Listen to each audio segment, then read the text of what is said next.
the fourth episode, I bring on Professor Richard Grosso to discuss environmental issues in Florida, major restoration efforts all around, and major projects that might undo major roadway projects being discussed through sensitive habitat.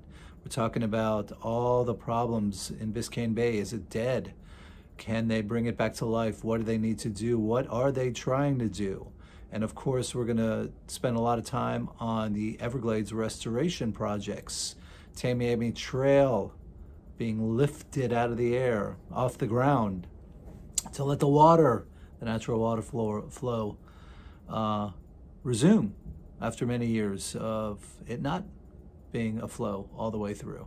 So check it out, get educated, get informed, and help out. The public needs to know what's going on, and the public always likes the environmental issues. So get educated and let's find our place and help out on all these projects that need public support.